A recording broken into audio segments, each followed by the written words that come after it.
Hey guys, in today's video I'm going to be sharing 10 tips that helped me make over £500 on Vinted. Doing all the tips in this video will boost your listings without even having to pay for the boost feature. So the first tip is to take clear and neat photos. So put yourself in the perspective of the buyer. Imagine you're on Vinted looking for a specific top, and you come across two sellers selling the exact same top. Only one seller has it listed with a picture of the top thrown on a bed with messy bed sheets.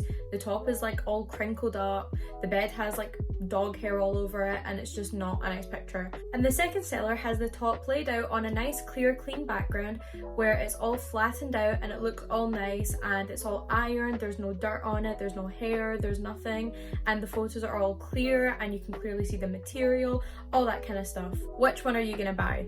So obviously you would pick the second one. So even though people always do say that pictures matter, you never really realize how much it does matter until you put yourself into the perspective of the buyer. Taking clear pictures is so important as well so that your buyers know what they are buying. Because if you took a picture of something and the material isn't clear and then the buyer receives whatever it is that you were selling and it's all like bobbly and bad material but that wasn't shown in the picture, then the buyer will probably complain and you're not going to get your money, or you'll end up with a really bad review.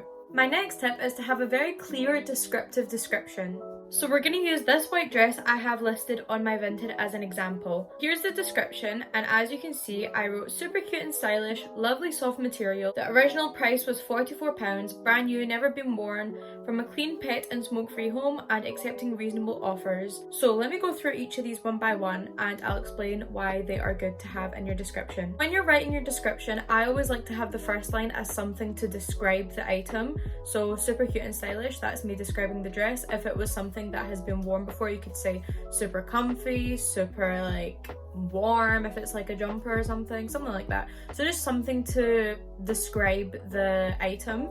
Lovely soft material, again describing the item, this time describing the material. So again, lovely soft material, you could say about something else like very fluffy material, very cozy material, like just something like that. Then putting the original price as well. I really like doing this for something that is brand new with tags, because then it shows the buyer what bargain that they're getting when they're buying my item rather than buying it new. Brand new, never been worn, you don't really have to put this because this will show up in the category anyway, but I like putting it again, just like never been worn, like never been tried on. From a clean, pet and smoke free home, of course if your house is clean, pet and smoke free, this is always really good to put, as it reassures the buyer that the item they will be receiving is of good quality and it's clean and doesn't have any odours. And accepting reasonable offers. So this will bring me on to my next tip of pricing the item slightly more expensive than you want to receive for it so that you can accept any offers, and you can say this in the description, which will make buyers more likely to not hesitate to send offers. One thing that I forgot to put in this description is to say can post next day, can post same day, anything like that. Obviously don't lie. If you're not able to post next day, then don't say that. But if you are able to post next day every single day, then do definitely say that in your description, because it will most likely encourage buyers to buy your item. So my next tip, as I said, is always pricing stuff a little bit higher than you want to receive for it, just so you're able to accept offers. And then when people favorite your items, you can also send them an offer, and that will make them feel more like they've received a good deal. As well with pricing, what I like to do is something that most shops do, and it's to use psychological pricing. So instead of putting something at £10, I'd probably put it as like £9.99, £9.85, something like that. My next tip is to make the most of using keywords and hashtags. So for example, if you're going to be selling a white top, in your title you might have it listed as white top, but in your keywords you should always put in how other people might search for the item. So for example, white blouse, white vest, white t-shirt, anything like that. For your keywords, it's also good to put things that can describe the item. So for example, if it's like a white vest top, you could put like holiday clothes, summer outfits, like stuff like that. You can also write stuff that like matches the aesthetic of the item. So for example, like a white top, you could put like clean girl aesthetic, vanilla girl aesthetic, just stuff like that, like basics, basic capsule wardrobe, stuff like that. One thing is though, do not put irrelevant information in your keywords, because this will do more bad than good. By putting irrelevant words in your keywords, for example, if someone was searching up like black shoes and you had that as a keyword in your white top, when they search up black shoes, they're looking for black shoes, not for white tops. So they're just going to scroll right past your listing. And doing this will actually make Vinted less likely to show your listing to other people. The way the Vinted algorithm works is pretty similar to any other algorithm. If people are scrolling right past your item, then that will tell the algorithm that people aren't interested in it and it won't boost it up to the top. So yeah, don't put irrelevant stuff in your keywords, but make the most of your keywords and put as much relevant stuff as you can. But my next tip, and this is the one that I'd say made the biggest impact on my sales and is the one that gets me the most sales to this day. So basically, when someone likes your item, it will of course give you a notification saying whoever liked your item. The moment that they do it, like as quick as you can, send them an offer back. And this ties in with my tip from before, saying that you should put your price slightly higher than you want to receive for it so you can send people offers.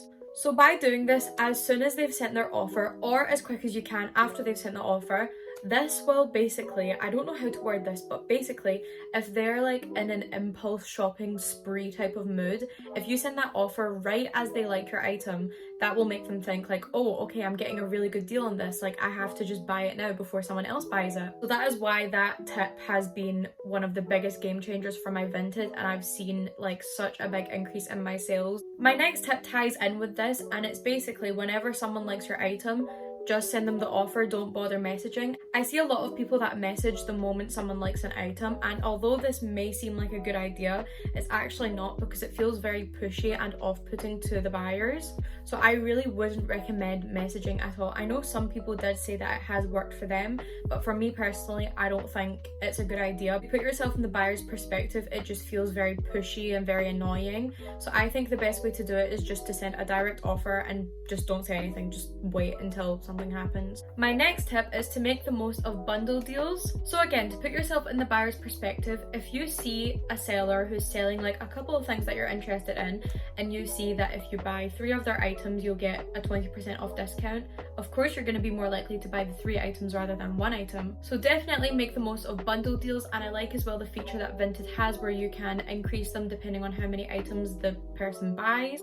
As well, taking us back to the tip of having a very descriptive description, you can add this into the description as well and say bundle deals are available, like 25% off if you buy like so and so items from my shop. My next tip, now this one is quite time consuming and annoying, but if you want to put in the work and effort into it, then I'd say it definitely does help make a difference. But basically what it is like engaging with the algorithm, but basically going around and following other people's accounts and liking loads of other items and stuff. I don't know why, but it just helps make Vinted recognize your account, and it helps bring more people to your account. And also usually when you follow people, they will most likely follow you back. And having a high following also helps boost your listings. My final tip is to maintain good reviews. So again, putting yourself in the perspective of the buyer, if you see a shop that has very low reviews, of course you're not going to want to buy from them. Maintaining a rating above at least 4 stars is really good. Anything under that is quite off-putting. One thing that I'd say if you do end up getting a bad review one day is to reply to the review for your reasoning behind like why you got that review. So for example, if it's a miscommunication with a buyer, you could explain your side of the story. Or if it's an automatic one from Vinted saying that the transaction was cancelled, you can always explain why this happened. This has actually happened to me a couple of times because I've listed an item, someone's bought it, and then I couldn't find it, which is not good, so don't be like me.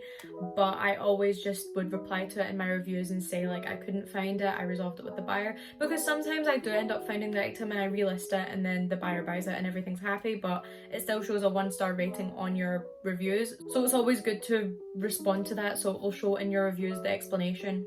So if a buyer was checking out your reviews, then they'll be able to see that it was just a mistake and it wasn't anything that serious. So yeah guys, I hope you found this video useful, and I hope that these tips will help boost your sales. They definitely helped boost my sales, and that's how I managed to make over £500 on Vinted. Comment down below if you have any other questions, and be sure to check out my other video, A Beginner's Guide to Vinted, if you're new to Vinted and you're still not too sure how to use the app. If you enjoyed this video and found it useful, be sure to leave a like and subscribe to my channel so you don't miss content like this. Also be sure to check out my Vinted, I will have it linked in the description down below, and if you message me saying that you've come from YouTube, I will give you a 10% discount. So yeah guys, I hope you have a lovely day, and I'll see you in the next video. Bye!